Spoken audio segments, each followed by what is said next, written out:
All right. Hello, everybody. Welcome back to perhaps the last video of the letter. We'll see how it goes. I want to go ahead and thank you guys for being here and tuning in to LiveStream on the Moonshine number 318. This is part 26 of my playthrough of this a very long visual novel, one of the longest I've read. So we are now on the first chapter of Luke. I played episode number 317. Earlier this morning when it was still dark outside my window, but it was definitely light by the time I got done. That was part 25, and it was Ashton part 5. So in that we saw a couple of confessions and how they were responded to.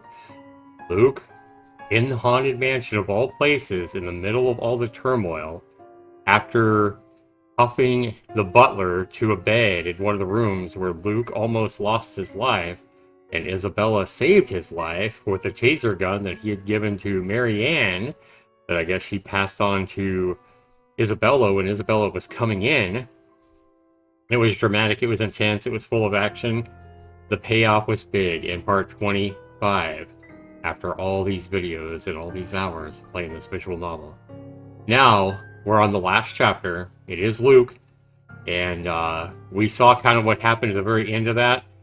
Luke had basically found everybody as they were just about to leave the mansion because Ashton, Isabella, Rebecca, and Marianne were all in the mansion together looking for a way out. The rooms kept changing, almost like I don't know, some kind of a video game or something like that, where the way you're supposed to go out, where supposed to be the lobby is not the lobby, and instead it's the library or whatever. Every room was filled with blood. They heard the sinister laughs from this zombie ghost thing. Yeah, it was horrifying. And just when they thought they were about to find a way out, Luke came in for the first time in Ashton's traversing the Haunted Mansion and held a gun to everybody's head. And then Ashton pulled out his own gun on Luke, and they were at a standstill, guns pointed at each other. And we had a choice to make: to either shoot Luke or shoot the gun out of his hands, rather, not shoot him in the head, because we knew that, he wasn't deserving of death, he just needed to deserve jail time.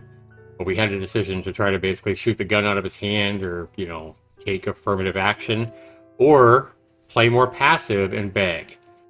And I really thought the more likely answer to beat this game would have been to have been aggressive, because Luke doesn't seem like the type of guy that's going to, consider any kind of begging. He seemed like he would just laugh at that and do whatever the hell he wanted.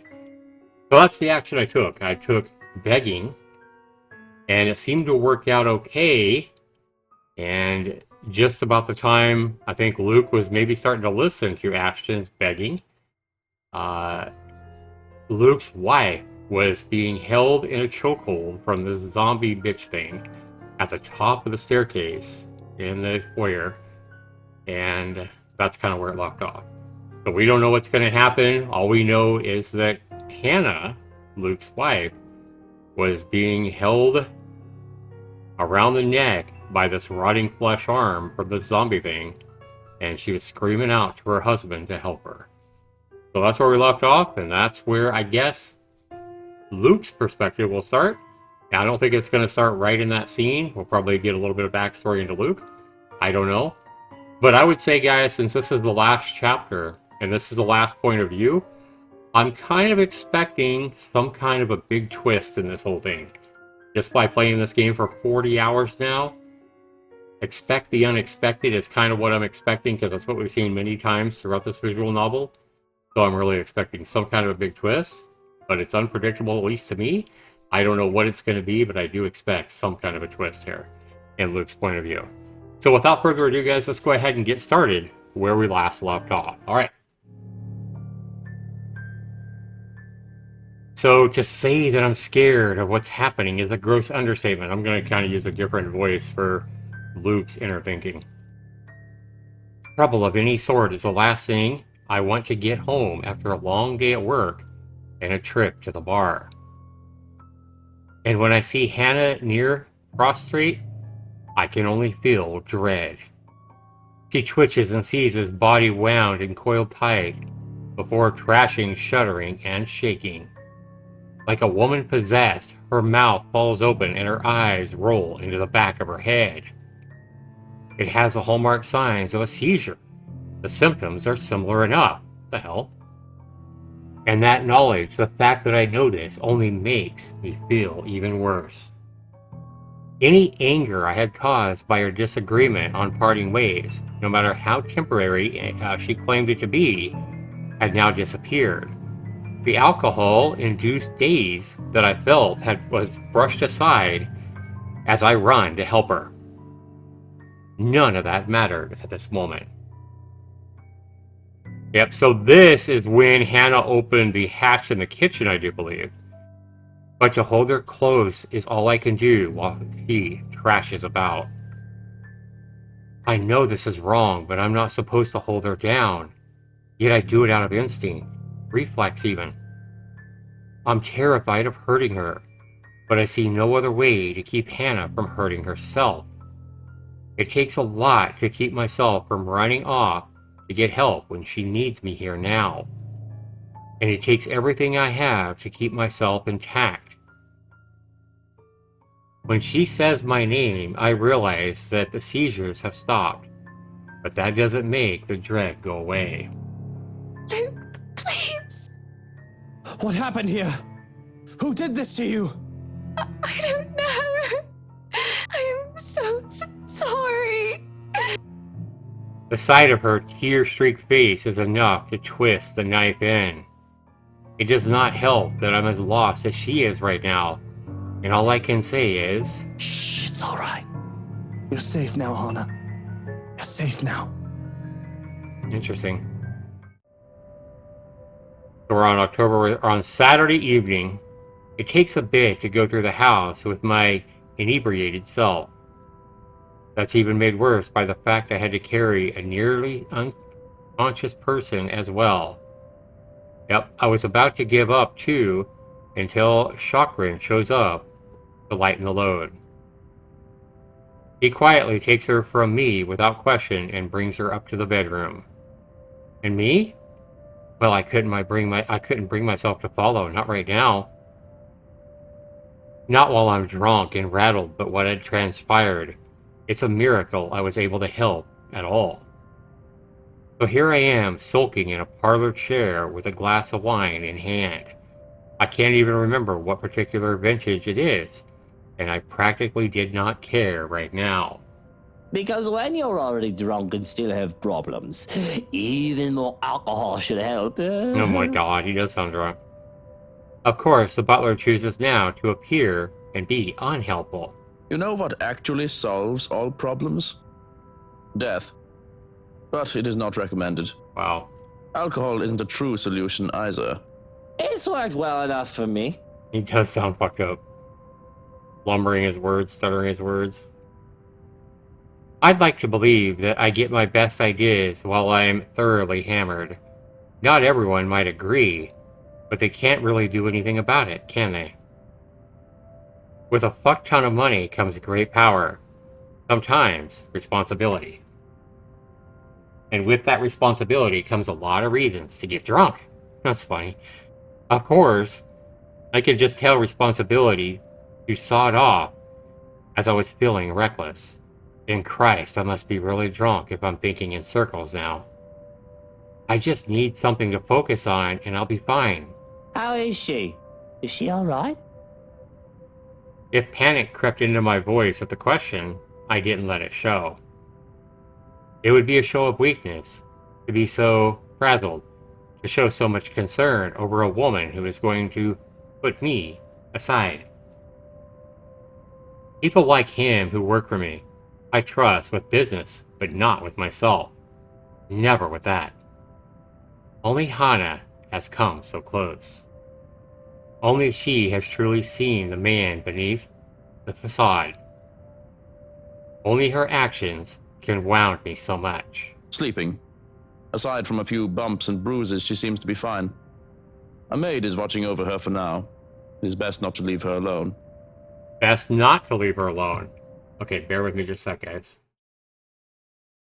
Alright. But if I may ask, what happened? I was in the gardens when I heard screaming. Did you... No, it wasn't me. Never me. I'm quick to be on the defensive. I may be capable of a lot of horrible things, but I would never harm her, of all people, no matter how angry I might become. I would never lay a hand on her to hurt her. I didn't do anything. I wouldn't do anything like that. I don't even have a reason to. You don't consider her wanting to be a part as reason? It is it. Well, it is. I don't want to talk about it right now. But what happens was I got home. She was seasoned in the kitchens. Is she ill? Not that kind of doctor. But I've already scheduled your physician for a house call tomorrow morning. Okay. We'll still have to monitor her as soon as she wakes up and... Oh god, things are coming back to me now. I need a drink. Really? You're still drinking? Why, yes, it seems to be the bloody best time to be drinking. I'm allowed, aren't I? After all, I've just found my wife having a seizure, and I shouldn't give two shits about it. Not when she's about to leave me. Yeah. Yeah, remember, Hannah is not liking Luke very much. Even though they've been married a while, they just bought this mansion together. Yeah, she sees him as being a very unattentive a-hole. And very selfish and rude to other people as well.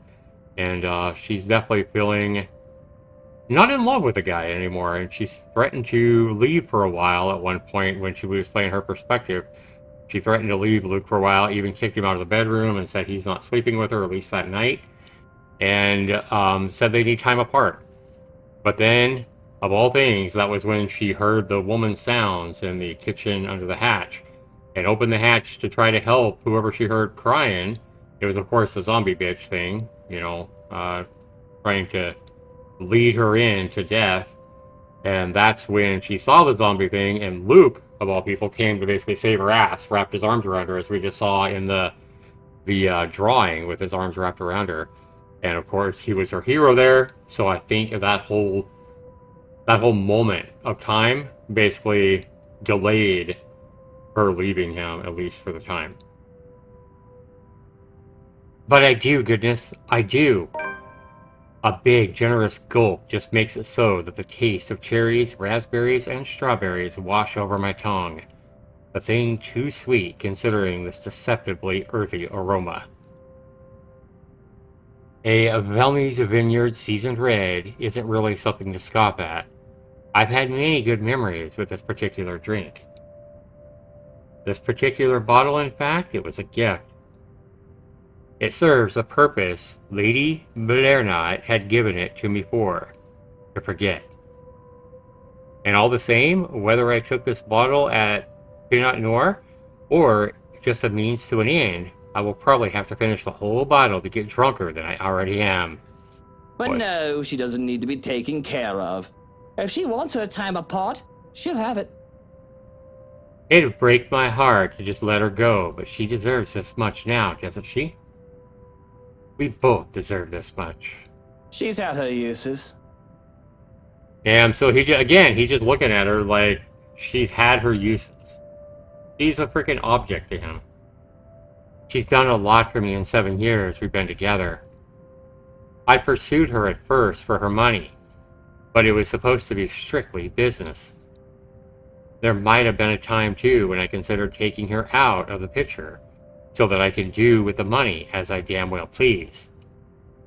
I had planned to manipulate her, and I feel horrible thinking about it. See, he's evil. We see from his point of view, I planned to manipulate her. But along the way, I had changed, if only for her. Perhaps my father would scoff, tell me I've gone soft. Maybe I have, but does it really matter? 7 long years.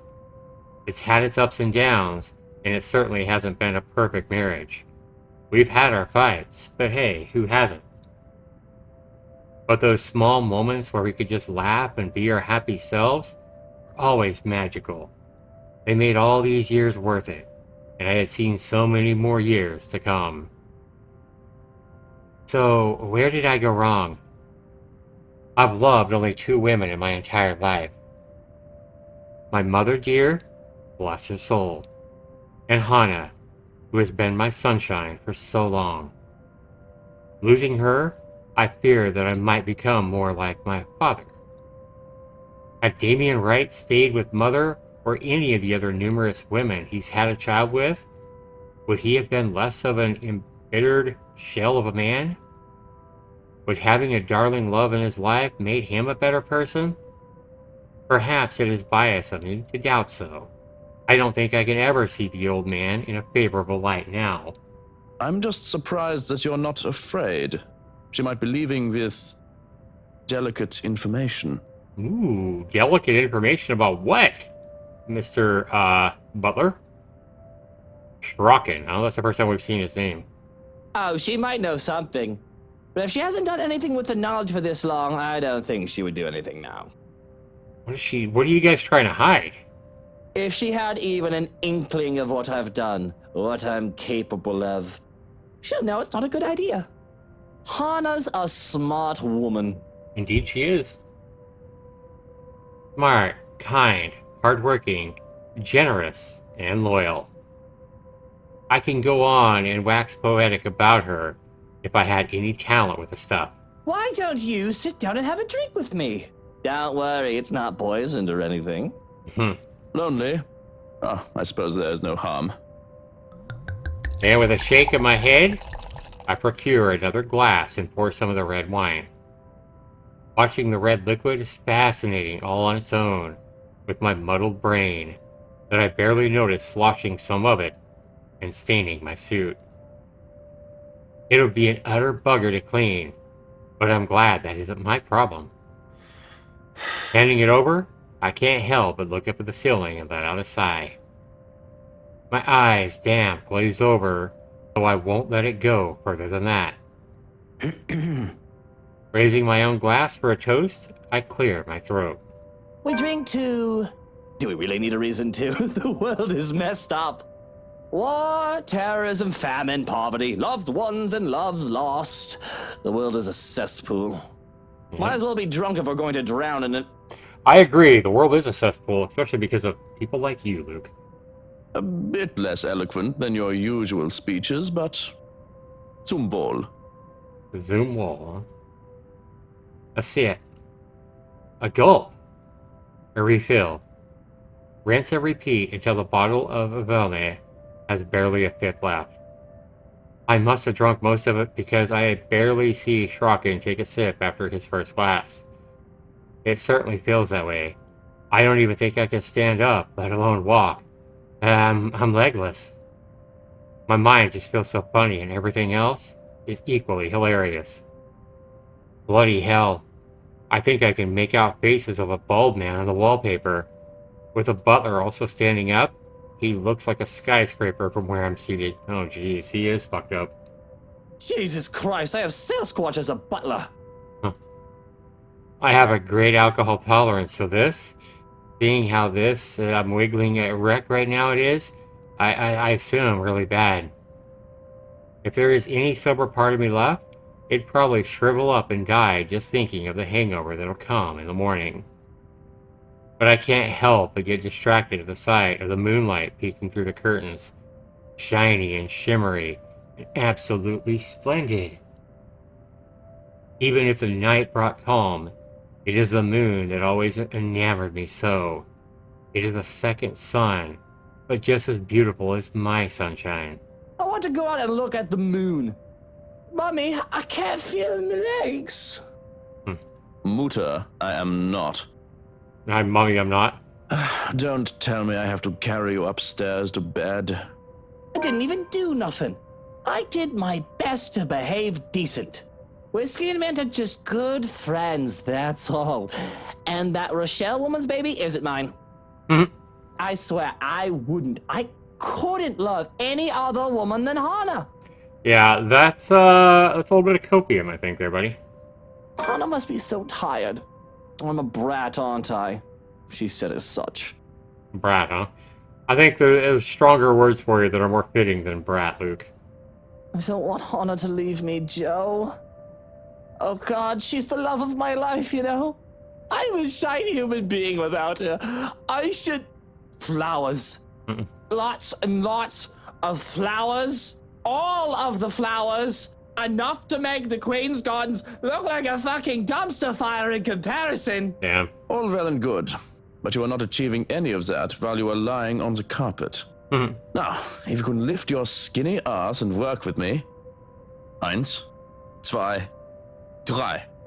But I don't want to go to bed. The moon is so pretty tonight. I should just let you sleep on the ground, bratwurst. Brat, not instead of brat, bratwurst. Alright, what do we got? A dream here? What's going on? Tomorrow and tomorrow and tomorrow creeps in this petty face from day to day. Come on, Mummy, wake up. I want to be in that play. Mummy, wake up. You promised that you'd help me practice my lines today. The auditions are tomorrow, so I have to practice. He dreaming of when he was a kid then? The last syllables of recorded time, and all our yesterdays have lighted fools. The way to Dusty. Mummy, are you... I choke back a scream and wake up in a cold sweat. With my heart pounding in my ears, it takes a while to remember where I am. In the dark and cold of the room, one can't fault me for feeling ill at ease. It isn't as bright as a penthouse, and the renovations do little to change how old it feels. We've been here less than a week. It'll take a bit more time to adjust. It's hard to feel cozy, though, when I'm bloody freezing. Nudging the lump of fabric next to me, I sigh. It's cold. Don't hug the sheets, Hana. She's always did this through it, though it hardly bothers me. Growing up, I was lucky to have something to use as a mattress. I'm not the one who grew up accustomed to Egyptian cotton with a thread count of 800. Besides, the warmth that Hana excluded on her own is usually enough to keep me sleeping through the night. The temperature tonight must be something else with how chilly it is right now. I must be considerate. After all, the poor dear is... though I loathe to think about what has just transpired. Don't make me pull those sheets off you. That blanket is large enough to cover an elephant. You need to share. It takes a while. What was that, honey?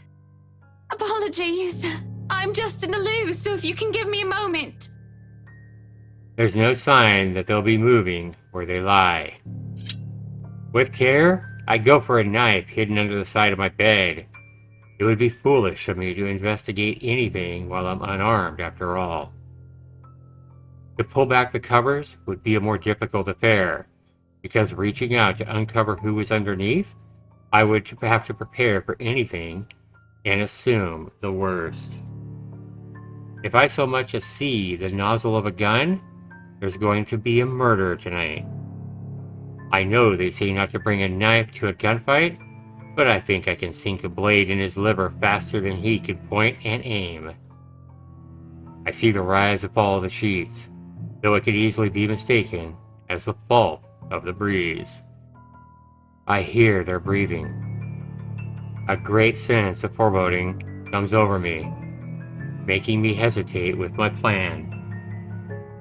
I should just get Hana and myself out of here, and not look back, and let security handle us all. That's what they're there for. Or maybe I should just man up. There's no way I'm risking the chance that inaction will put Hana in danger. But that's the worst that could happen, right? I've no reason to be afraid. There's no boogeyman under the bed, no monsters in my closet. If anything, these things should be afraid of me. Yeah, true, right? I grab a fistful of sheets and throw them aside.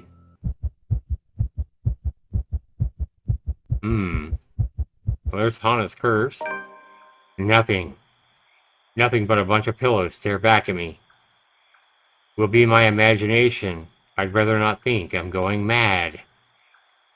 I could very well be, it could very well be the stress getting to me now. All this drama with Hana. I've been doing well all these years, all things considered. I guess I do have a breaking point. But still, the world goes on even if one cannot, and I must go along with it. I suppose a day off or two tomorrow wouldn't hurt. Rest, aside from the few hours of sleep, will be welcome. More than welcome. But I can't shake off my unease. I dare say that I feel afraid, irrationally so, that something will come creeping and crawling from under the bed, even as I lay back down and close my eyes. Alright, now we're on Sunday. The odd dreams don't linger, thankfully. But with the morning comes another disturbance. Both too loud and too sharp for my own taste. And I have very fine taste. When the piercing rings of a doorbell reaches even the bedroom, I'm very much inclined to think the person who built this place lacks any sense of it. Perhaps the only thing good is in this is that the ruckus has chased away the kneading guilt from last night's commotion, if only temporarily. Still, it's a bloody annoying distraction. I can tell already it's going to be a long day, and hell, it hasn't even started yet. Before the racket can last another minute, I'm peeling myself off the bed and headed straight for the main door. There will be a murder today, if this doesn't let up. How quaint. It feels everything in this blasted universe is intent on getting my nerves as of late. Gordon Bennett! Only a Nancy would knock at such an ungodly hour! In the first place, I shouldn't be the one doing this. This is why I hired a valet. For fuck's sake. Where's that damn butler when I need him? I'll be honest, if only for today. With a mansion this quiet at this hour of the morning, it's easy to believe those little ghost stories might be real.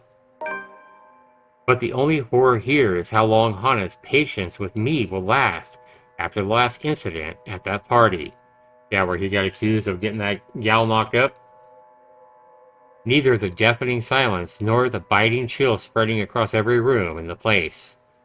There's no place for fear when another set of problems already burns that fuel. So I wait for just another second. When no butler still answers my call, I simply yank the doors open myself, perhaps with more force than I needed to. And this is when Zach comes in. And maybe I should be appropriately there. Considering the person on the other side of the hour, I dared appear on my doorstep. Even someone with a half a brain knows not to disturb anyone this damn early. Brief confusion quickly gives way to anger, and before the bloody photographer can even get a word in, I'm hurling venom at him. And it's less than he deserves, to be honest. Hana will disapprove, scold me for treating the photographer with such disrespect, if she was to hear me right now. She seems very fond of him after all, despite meeting him only once or twice. He's merely doing his job, she'll say. But she's not here, is she? What she doesn't know... You? How the hell did you get in here? What in seven hells do you want? It's bloody 6 in the morning! Yeah, that is crazy to be knocking on the banshee door at 6 in the morning on a Sunday. Just saying. Listen, sir, I know this is not a good time. Oh, it's not a good time. Did you even check the clock before coming here? I bet you didn't. This is still my home. My rules also apply to this place as much as Hana's do. It's as simple as that. Unlike you, the ones living in this house need to sleep. It just so happens it's also a person I will never like to take a liking to. There's no need for remorse here. Come back when people are actually awake, or I'll call security on you. He continues shouting even as I slam the door in his face. Some nonsense about the news lately, though I don't understand most of it. However, with the closed doors muffling the better part of it, and with no ears to listen, his tirade doesn't last too long. Eventually, he leaves in silence. Once again, in silent. Wait a minute. Eventually, he leaves, and silence once again fills the room, as it should. In hindsight, maybe I should also call for a psychiatric services. He certainly sounds mental, just screaming like that. A suspicious man like him, left roaming on the immediate grounds? Nothing good can come from it. But if his presence will indeed be a problem, a sign of bad news to come, I'll probably know soon enough. Worst comes to worst, Brocken will take care of it if need be. It's what I'm paying him for. In the meantime, the bigger problem at hand is a hangover. Maybe I'll have some absinthe to temper it. Dog hairs, that's some strong alcohol. Or some wine to help get me back to sleep. It's still early. One glass won't hurt. Or two. Whatever the case, I need to drink. Whatever that will lead me to. Alright, so Luke is back to drinking on Sunday morning. Let's, you know that you might be an alcoholic if you wake up early in the morning and feel like you need alcohol. Just saying. And it's nothing. Everything leads to nothing. Except for this pounding headache, as if my mind will burst at any time and leak out of my ears. My vision swims in and out of view. And maybe you're drinking a little bit too much, Luke. Just a thought. My stomach threatens rebellion, with plans of making me throw up what remains of the food I've taken in last night. With how my mouth feels, you'll assume it's filled with cotton. One would think that the fact that I'm hungover would make me the grumpiest person in this whole room. But as soon as Shrocken knocks and enters the room, the thought goes right out the window, and I can only follow when he gestures towards the hallway. I have questions as to why he would bother me at this hour of the morning. But going by the grim, or rather grimmer than usual air about him, it must be something serious. The man stands there as relaxed and cool as can be, but his eyes hold an intensity that promises nothing but trouble. I do hope I wasn't interrupting anything. Well, I have plans. Sleeping in is one of them, too. But apparently, the world conspires against me. Huh. What do you want? If you wish to sleep so badly, feel free to tuck yourself back in bed. I thought you ought to know that we've had an intruder. And see me if that doesn't pique my curiosity. Intruders, thieves who would dare set foot into my house and try to rob me were rare. If they had any form of experience, they'd have an idea not to mess with the rights, no matter how tempting our riches might be. But that did not mean attempted robberies did not happen. What was strange about this one is the fact that Shrocken thought it was important to bring to my attention. Oftentimes I deal with pests because I wouldn't really care how they take care of it. So... This needs my attention, why? Are they any danger? Actually, I think I'll let you be the judge of that. Yep. I glance at it. Let me get what I missed from him. Actually, I think I'll let you be the judge of that. He's down in the parlor. Come on. Okay. I glance at the bedroom door, hoping to goodness Hannah will remain fast asleep, before following him downstairs. Through the foyer, and into the parlor where a familiar man sits unconscious, tied up to one of our chairs. I thought I heard something scurrying around. As it turns out, it's a giant rat. A giant rat, And huh? one that had pretended to be a harmless mouse, too. Oh boy. And he's still alive, isn't he? And it's hard to tell, with the way his body is still too...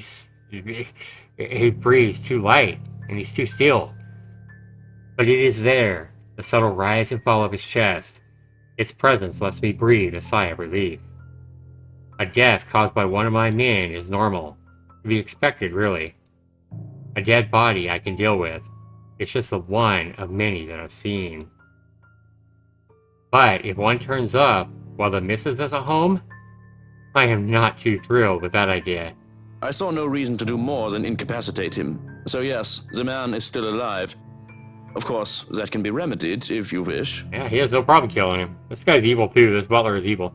No, this is fine. He wasn't trying to kill us, was he? If he was wholly unprepared. But I do not think he had such nefarious purposes. He is a big man, but he seems too soft to be a hired killer. A common trespasser or petty thief, maybe. Certainly nothing more. If a petty thief dares to try anything against me, people are forgetting their place. He's to be made an example of. A guy slacks off for once and everyone thinks they can get away with taking advantage of me. His thieving ways is going to be one-way ticket behind bars. It's only as my anger washes away that I realize the sun is starting to rise off into the horizon.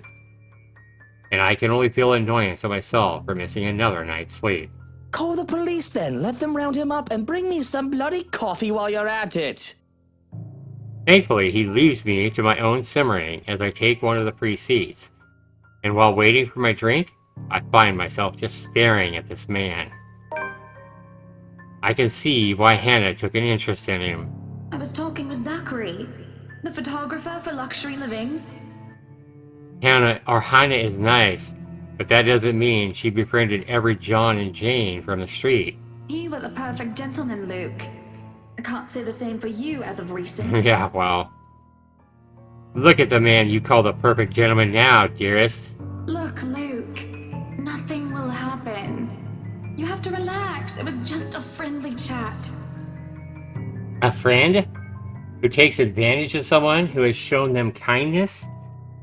Truly, such soft hearts could not survive in this world for long. Anna is only so lucky that I am here for her. Who better to protect her from monsters than the worst of them all? And, as it always does when I'm in such a situation, the power I wield hits me like a natural high. It's something else when I can hold a man's life in my hand without resorting to murder. A person is as good as incarcerated at the moment, and I send him Harvey's way. And this makes me wonder if I can make Luxury Living grovel, beg for my forgiveness because of the crime committed against me by one of their staff. So not only is he sending this guy to jail, to the Luxborn Police Department, but he's also going to report that the guy was stealing and invading his house to his employer, Luxury Living. What a freaking jackass. Deep in my thoughts, stuck in this power trip that rushes through me, I barely notice we have company until Schrocken puts a cup of coffee in my hands. Officer Carl and his colleague are here to collect. They'll want your statement. And as he says, there are two officers by the door. Though I can't bother to spare them the slightest of glance before looking back at the unconscious Gilowog. If they need my statement, I'll give it to their chief. I'm due a visit to a good friend anyway. After my coffee and a bit of breakfast, of course. And then still in the morning on Sunday morning, once I'm done breaking my fast, and after a cool shower, I call for Schrocken to drive me to the police station so that I can give my statement. Through it all, Anna still slumbers, sleeping off whatever illness has taken her. The ride to the precinct is a quiet affair. I'm in no mood for idle chatter with that little sleep that I've had. Not everything is smooth sailing, however, as soon as I arrive at the precinct either. But as they say, a smooth sea never made a skilled sailor. It would be more suspicious if everything had gone on without any ruckus. And it would be more boring as well. Because who doesn't love a good fight and a bit of drama? Because there's nothing quite like beating your opponent down and making them learn who's the damn boss. If life just slumped over, there would be no point in even trying. But I would be much happier if the troubles life threw at me didn't include ruining my suit.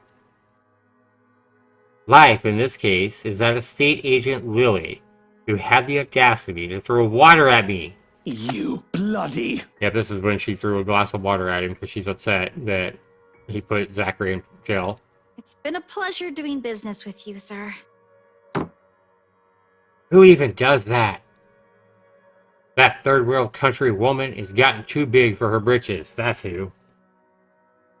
This is a Titan X5, and this whole ensemble cost me 40,000 pounds.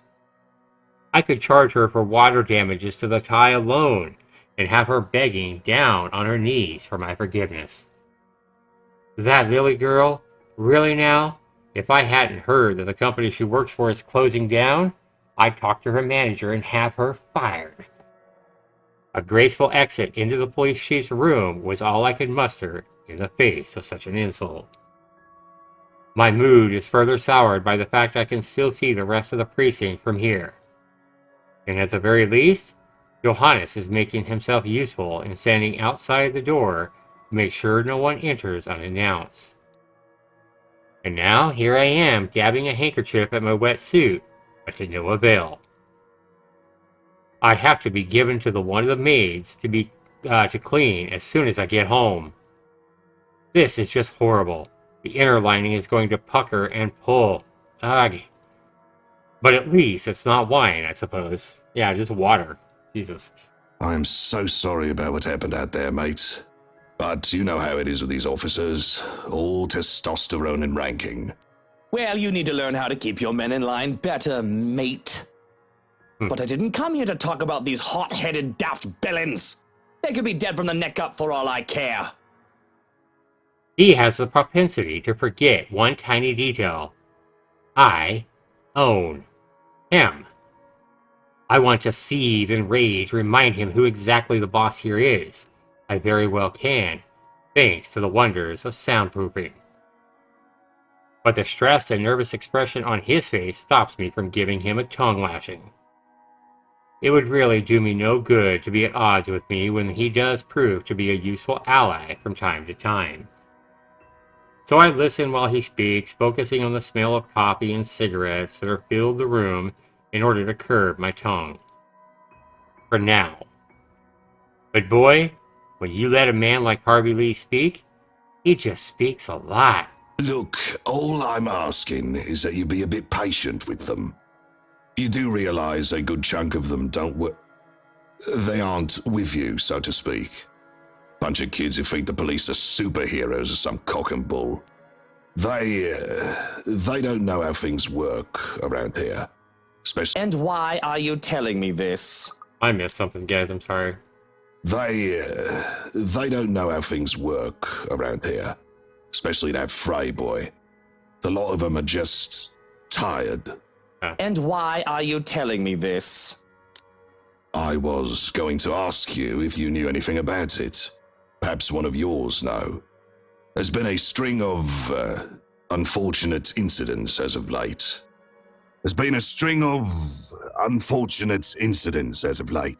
Just recently, some bloke named Christian C was acting all nuts. Off his rocker, that man. And we had to hold him, thought he was drunk. Up until he started bashing his brains in. Oh my god. Now he's a vegetable in a hospital bed. Jesus. Another time, some Mark Julius was reported missing. Some are thinking we've got a serial killer on our hands as of late. That Cooper lady from BRC got done in, and a Father Norman, too. You have to understand, mate. Yeah, they think this is a serial killer. They have no idea. In a place as peaceful as Luxburn, this makes people wary. Reported crime rates go a bit higher than usual, and it makes them antsy and temperamental. Are you implying that I have anything to do with them? Because as much as I hate to say it and admit, I am out of the loop. This is the first I've heard of these incidents. Really? I'd say I'm insulted now, but this is par for the course. Harvey knows who and what I am. We have a deal of sorts, after all. Crime is always expected in a society with laws and with humans who are allowed their own free will. But why not strike a deal with the devil to make sure that said crime has some order at least? Ah, well, That's a shame, I suppose. Figured if we could get any leads, it'd be from you. I can't stop the scoff that leaves me.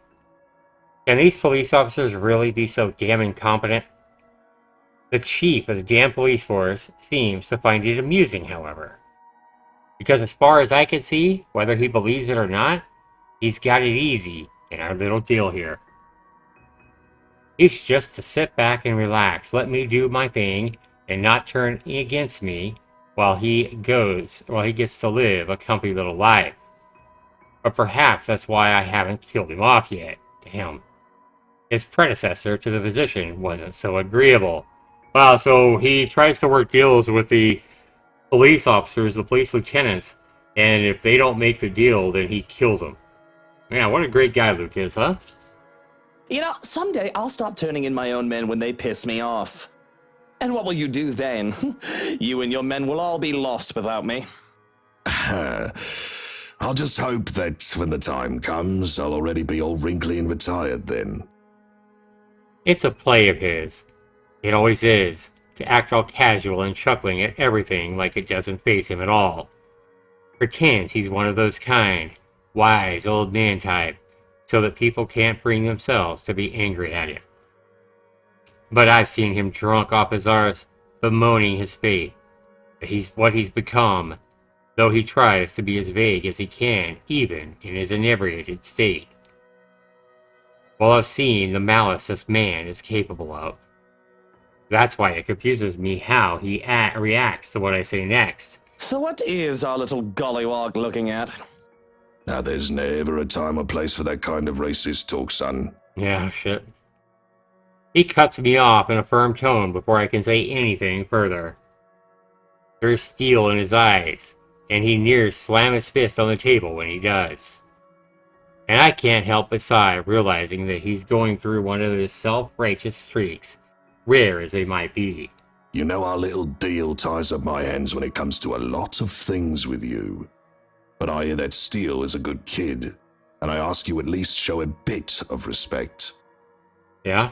He's a felon. I think I'm entitled to call him what I please.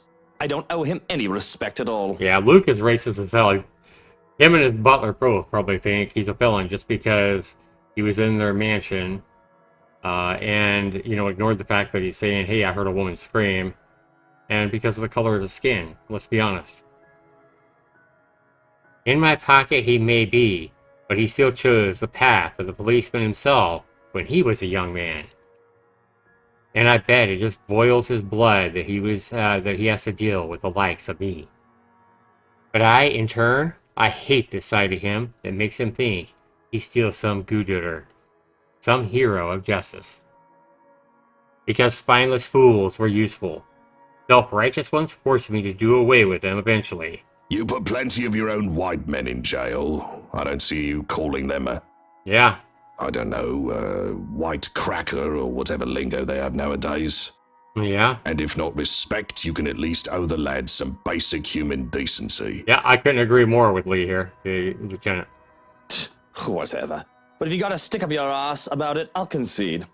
He's going behind bars either way, for however long that is. Besides, what does it matter if he's black or white? The color of his skin doesn't change a thing about his current circumstances.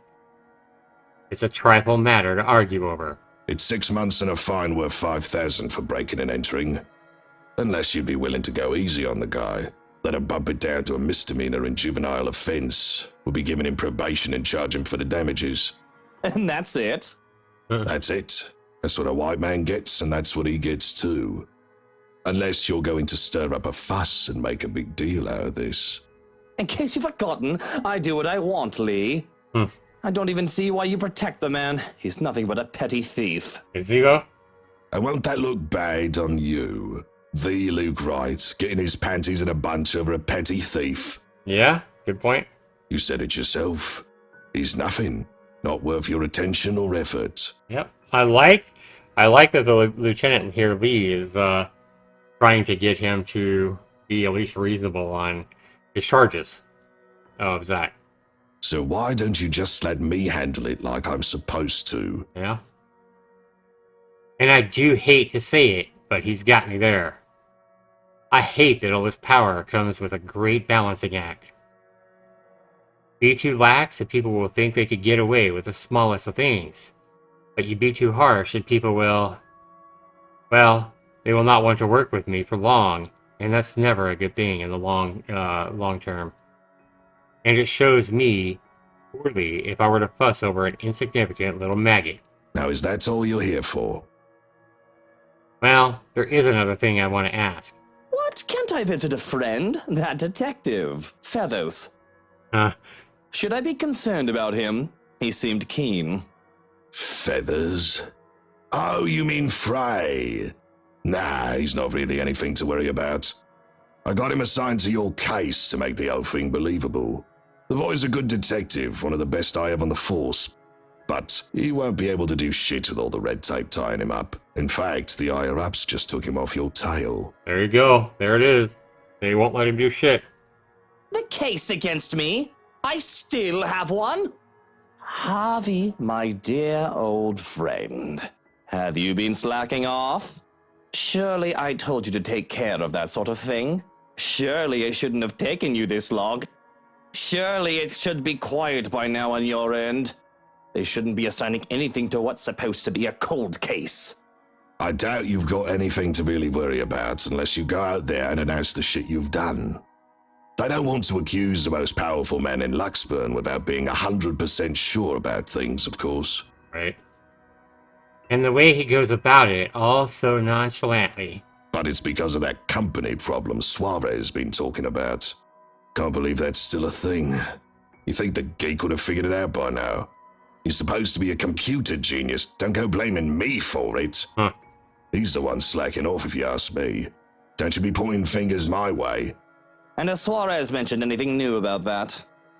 You'd have to ask him about it. You know I don't understand half the technical computer mumbo-jumbo the guy goes on about. It's like the guy speaks a whole other language.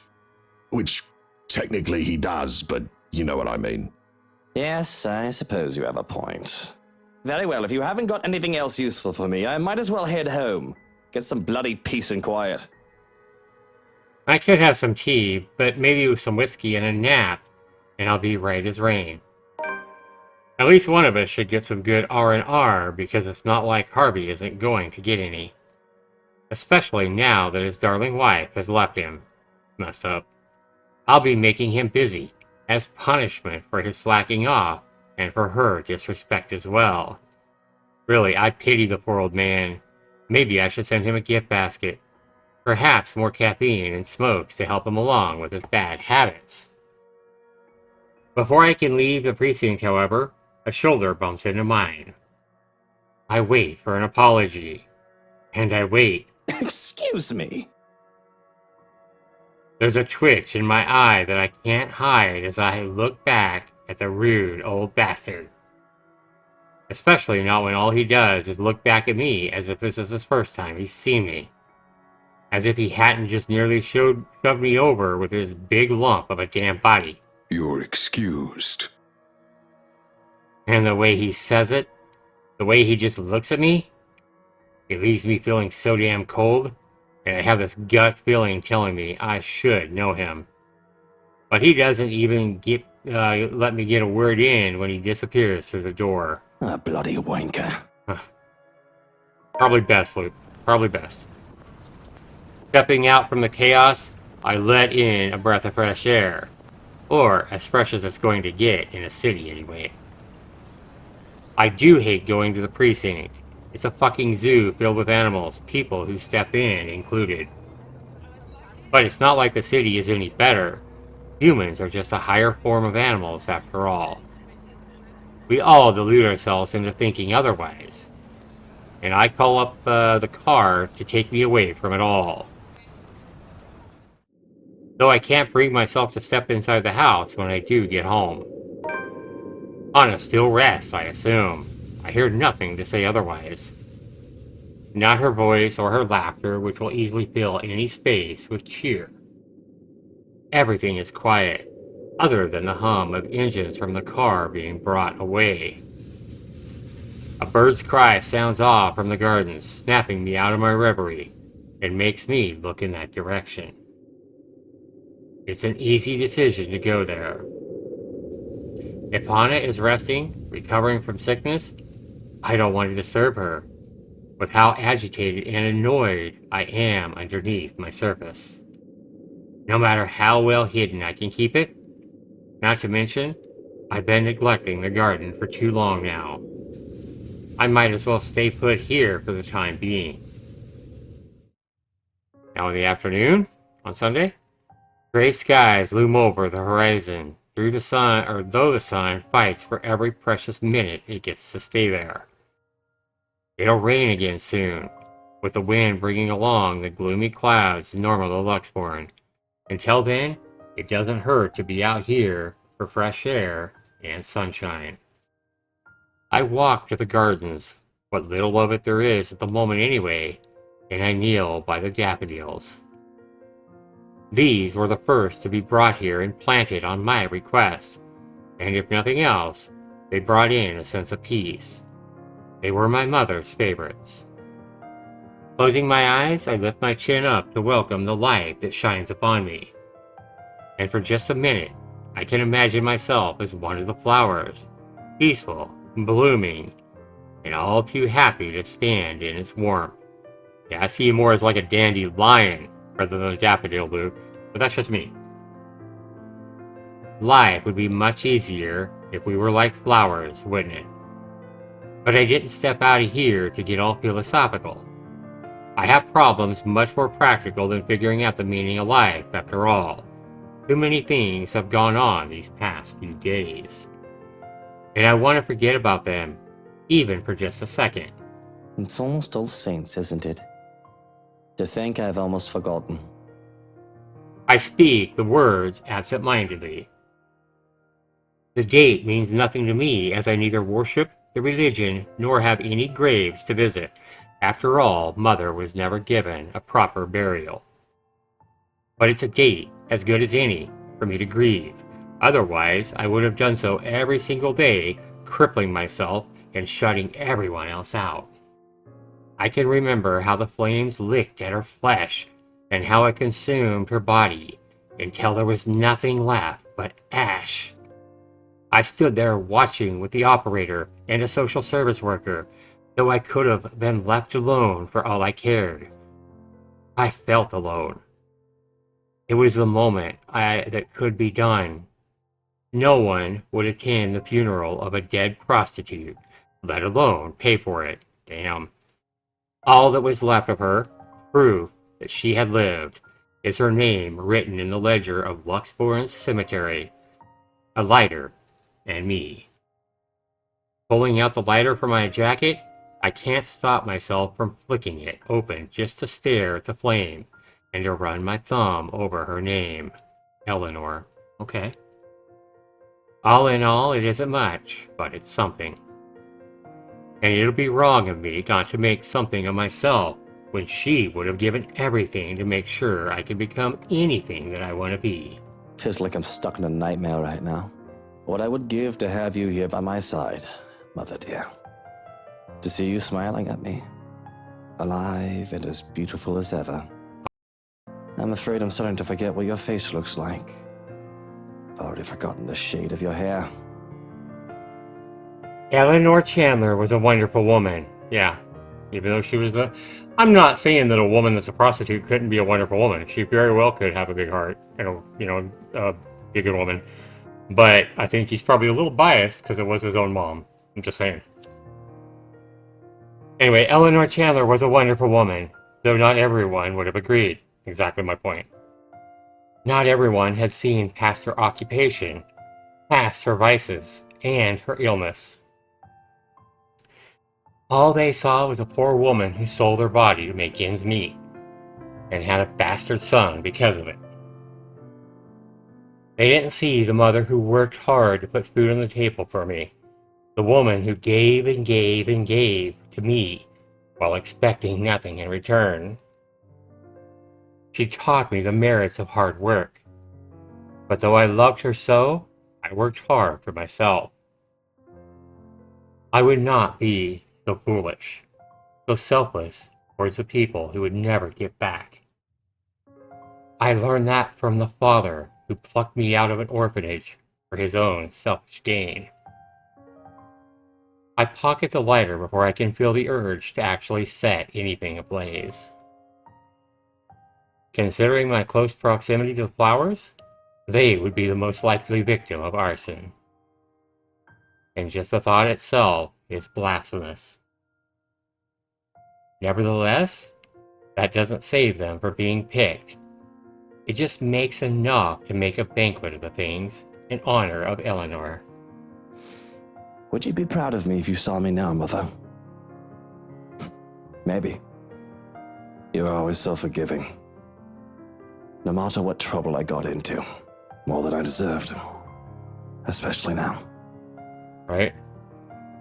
It's been a while since I've talked to my mother like this.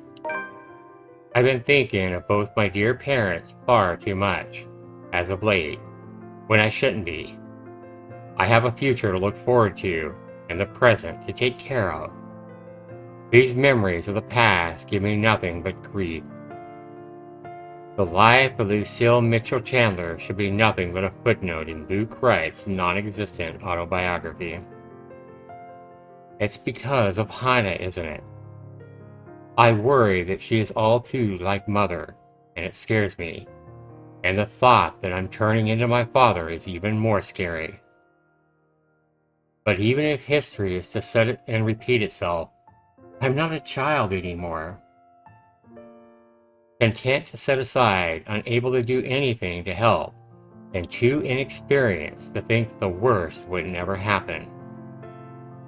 I have money to buy the best medicines and doctors if need be. She'll get better. She has to. And once we get over this little bump in the road, I can finally stop worrying. Oh, we'll be right with the world. Unfortunately, my time alone is cut short. I think those flowers look beautiful, my lord. Uh-huh. The parlor, the room where the lady stays for her tea, it could certainly use some. The voice is not familiar, though I'm really not one to remember such things.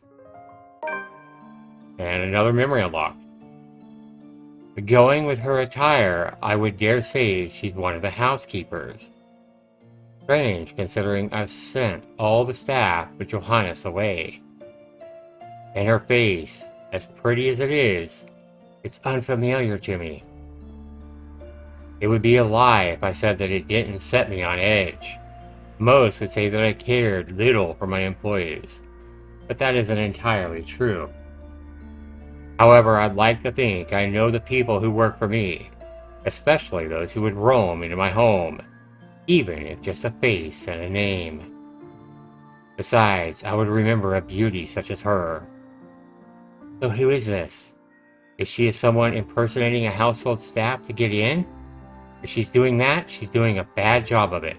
Didn't you get the memo? Are you new? Man, this art is phenomenal. I love these memory images. The art is so well done. Like the lighting and just everything, the detail. Anyway, you get the memo? Are you new? Today is a day off. You aren't supposed to be here. I expect poor excuses and apologies from the likes of her that they often give. But she just merely smiles. Oh, no. I've been a servant here since you first came. And I see no signs of lying, nor hear it in her words. Yet they cannot be true. But I find that I feel I can relax. She has that sort of smile that makes one's kindness shine, though without words or any action. It reaches her eyes, filling them with a strange sort of mirth, as if she's just thought of something very funny. Perhaps it had been any other person, I would have interpreted it as a deceitful grin. But the curl of her lips now, and the shine of her eyes, are too soft to hold any malice. She takes my silence as a sign that she can continue. And it's not like I feel any urgency to stop her. I'm not really, in the mood for company. But I'm not adverse to it at the moment either. Entertaining a beauty like her, even for a little while, that wouldn't hurt. It helps if she proves easy to listen to, despite how oddly she speaks. I'm sorry. I apologize. I shouldn't have bothered you. He's gonna be like, yeah, you're not bothering me. Come to my back room here. Look at me, talking to the master of the house without even asking for permission. What will the others think? If you'll excuse me, I'll just... I haven't driven you away yet, have I? And it's your day off. I don't see why we can't chat a bit. Right. Of course. If that is what you wish.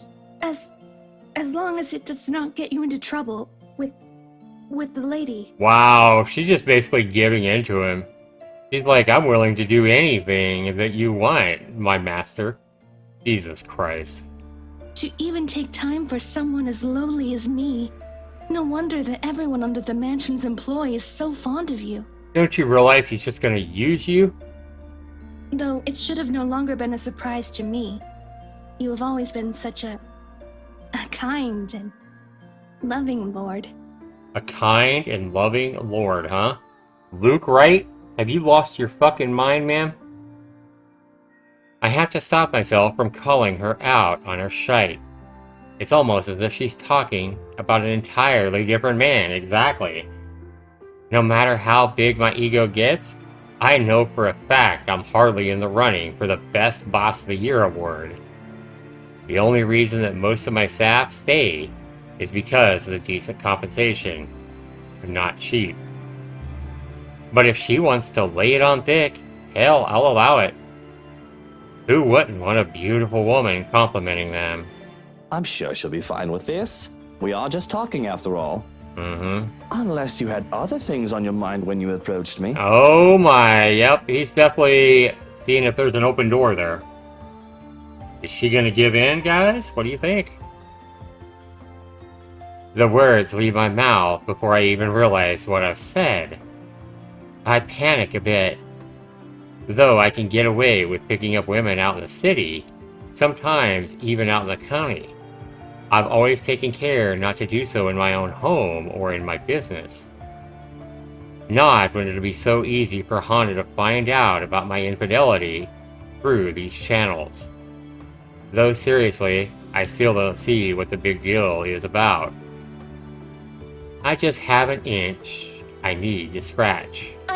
I know it must be amusing to see a girl flustered for a man of your stature. But please don't say such things, my lord. I saw you alone and simply thought you could use some company. She's definitely nervous. Thankfully, and I do count my lucky stars, it seems like the woman takes it as a joke rather than the casual pass it was intended to be. Yeah, he was definitely trying to get in. So how are you liking your work around the mansion? The place is wonderful, but I imagine the upkeep is ungodly with all the rooms and whatnot. I don't even want to think about how many people are on the staff roster. Work is work, my lord. It is a way of living. A purpose from day to day. It is certainly far better than doing nothing or having no food to eat. Right? The house itself is also beautiful. There's no lack of things to look at. I'm sure you've seen those books in the study. I can't read any of them yet, but if given the chance, I'm sorry. I shouldn't be thinking of those things. Especially when the rains, they might bring more work to us soon. It will definitely be much more difficult when it returns. Idling about is the least I should be doing. I guess you can put it that way if you want to be brutally honest about the whole thing. And the rain shouldn't be a problem. Hopefully. Maybe. If a little dreary, at least she doesn't beat around the bush. I like the honesty. Many would bemoan their status as a household staff, as a janitor, or other menial role, and believe themselves to be for greater things. And I would not begrudge the idea that one can always get better. But one shouldn't be so discontent with what they have either. The rain is something I simply must get accustomed to, if I am to live here. I've not spent long in this place after all, but I have been told that it has rained in this nation since a mother's time and their mother's time. There is little we can do about it. I am just glad to have time in the sun, even for a short while. Isn't that the truth? Really, these sunny days have been welcome, though I can't imagine they'll last for long. Sometimes I just want to pack my things and leave for somewhere like, say, the Bahamas or whatnot. Get some sun and surf. But certainly, you will return for us, won't you? This is your home, after all. Your people. They won't be pleased if the master of the house leaves. Of course, I can't very well leave my businesses hanging here, can I? I just wish I could actually trust people enough to go on vacation without taking work with me. I've also got to get back here if I ever want proper meals. A proper pudding is something you'll never find out there. The woman nods in understanding, and I must say that she makes for a fine listening ear. Though what she says next gives me pause, whether she's meant for me to hear it or not.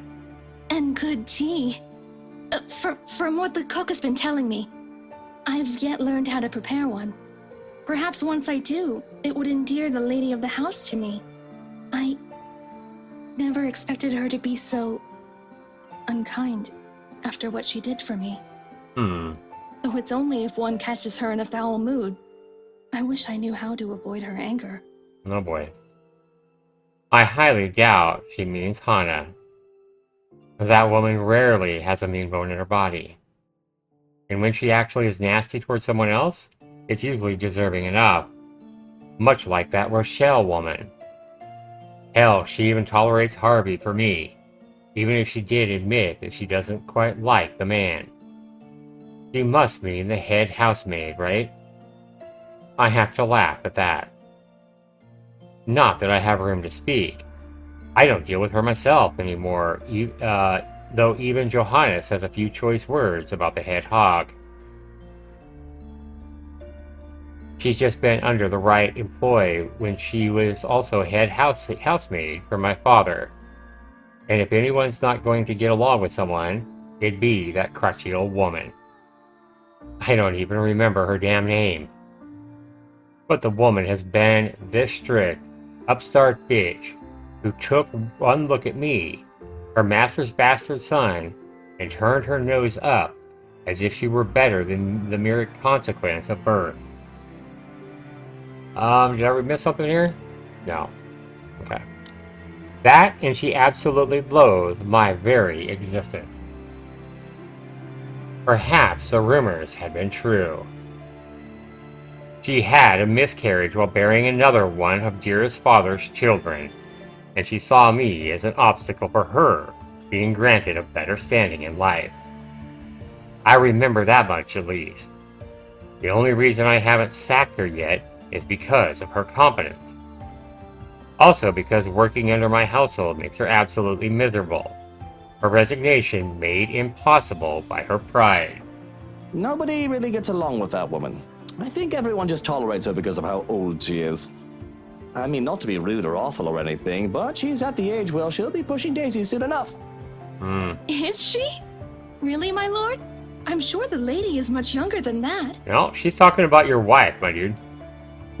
I think the thought of tormenting the young and beautiful gives her reason to live. It does seem that way. Though I feel sorry for her. One's life should not be wasted away on hatred and anger. It is never good for the heart or the head to always carry ill thoughts. Oh, that's true. At the least, you are here for us. We are certainly so lucky to have a lord like you. The lady even more so. Wow, she is laying it on thick. Good God. The gods smile down on her. Though, if I may be honest, she is to be envied. Even when I have my suspicions about her, she's just so easy to talk with that I've forgotten. I don't know who she is, and if she's actually one of the household staff. That would explain why she so easily gives obviously wrong statements about my character. Though, if she is here for malicious reasons, she would have done more than do a small talk with me by now, wouldn't she? I have so many questions. Perhaps curiosity will kill this cat. It's strange that I've never seen you before. What's your name? You do not remember? I don't believe you've mentioned it, or am I missing something? You still cannot comprehend it. Can you, my lord? What? Her answer chips away at the good mood I'm starting to get into here. I have every right to be angry at the cryptic response. She threatens insubordination with her very presence alone now. But instead of hurling vitriol at the woman, I simply take a deep breath. I do not want my mood ruined further than it is already. Not right now, when I can actually let my temper take its course another time. Whatever your name is, and no matter how long you've been working for us, that does not change the fact that you shouldn't be here. I'll call you a cab to bring you to the city if you want. Shouldn't I? What if I do not wish to leave? Damn. I merely desire to stay by your side and serve. Is that such a deplorable thing? Holy cow, she is basically offering to let him have his way with her. Holy shit. I merely desire to stay by your side and serve. Yeah, and I don't think she's talking about shining his shoes. Just saying. Might be thinking about shining something else, but not his shoes. Her gaze sends chills down my spine. It's too easy to see the devotion, the obsession in her eyes. And not the good sort either, as her scrutiny makes me feel like I've laid bare. The oddness of her presence is all the more palpable with a feeling of bugs crawling on my skin, and the silence that makes it seem as if the world has stopped. Any friendly atmosphere we might have had going for us is completely forgotten now. Danger. A small part of it in the back of my mind screams now, the part that has kept me alive all these years. And in hindsight, I'd be stupid not to take heed of it. But I've grown arrogant, complacent, and content to hide behind wealth and power. Yes, it's a deplorable thing, as you said, because I'd like to be alone now. Thank you very much. If you didn't want the day off, you should have reported to your superior. This is utterly unprofessional of you, and I shall be issuing complaints. In fact, if you know it's good for you, you should start looking for another employer. Damn, he just unfired her. It's at my threat that the smile on her face turns tight. I see. It escapes you still. This is unfortunate. How despairing that this misery must go on. But maybe, if you come with me, I can help you. I can... What the hell is going on? And when she reaches out for me, I recoil with a hiss. How dare you lay your filthy hands on me without my permission? I am not going anywhere with you. Now step back and walk away before I have you forcibly removed. Aha!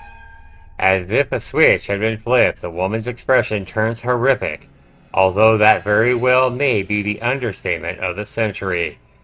So we see that this demon bitch that has been affecting everybody else, Anna, Zach, Ash, Isabella, and Ash, we see that she has tried to lure them into their fate or demise by acting like a sobbing woman that needs help many times. But now she's trying to lead Luke into his demise by acting what his weakness is, and that's seducing another gorgeous female, cheating on his wife, and that's exactly what this demon tried to do to him. Should have guessed that. She herself turns horrific. Her presence is suffocating, bearing down on me. Yeah, this is just another good example of how good the writing is and how it continues to throw me for surprises. Time after time after time through over 40 hours of gameplay now. This is why I love this novel, guys. This is good shit. Look at him sweating here. Look at that. That's actually the prettiest she's ever looked, because usually her hair is like all frizzled and frazzled, and yeah, that's the prettiest her face has ever looked. Like her eyes look evil there, but everything else is actually quite attractive about this demon bitch in that scene anyway. But yeah, her presence is suffocating, bearing down on me. I'm rooted on the spot through no fault of my own, as my fear paralyzes. You are too much like that vile woman, poisoned by her rotten influence and her filthy words. But that can be remedied now that you're here. Oh, how we have waited to welcome you home. Damn. Come, my lord. The house beckons. And when her fingers grasped the back of my coat, I finally found it in me to break off into a run. In the afternoon now, still on Sunday, I can still feel her eyes on me as I run back to the house. But I refuse to acknowledge it, let alone look back. All I need is to get away from her and make sure she stays away. If that means acting like a coward and seeking out company to keep me safe, nobody can tell me to do otherwise. Bravery isn't something to be lauded at if it becomes along with stupidity. It must have been a sight to see the usually composed and reserved Luke Wright bursting through the doors. Not that I have much of an audience unless there are other staff members who have chosen to disregard my orders for them to leave. Really, I still doubt that woman is one of the staff. Yeah, you don't know that now? Mustering up the courage, I look back through the windows to see if she followed me. And she's gone. But I don't take any chances putting up much distance as I can between us. Oh, he runs into his butler. Stopping to catch my breath, Johanna's sudden appearance makes me nearly jump out of my skin. Don't fucking do that! You son of a bitch! If I had a gun, I would have shot you! Yeah, that demon did scare him, for sure. If I had any love left for my mutter, I'd take offense. But what happened to you? You look like you've seen a ghost. Yeah, I bet. Oh, if only it were such a delusion. But I can still feel her sharp nails digging into my back.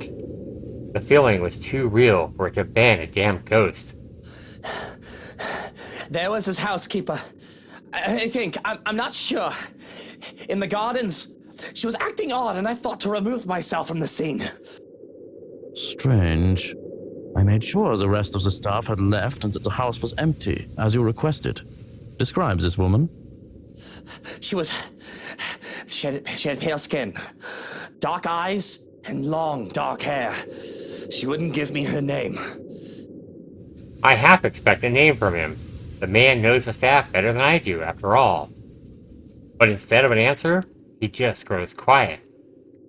I'm pretty sure that is not a good thing. I'm even more worried when the other man looks me over. I have to protest when he pulls back my collar. What in the bloody hell are you doing? Checking for marks. Needle marks, to be exact. We don't have anyone like that among the staff.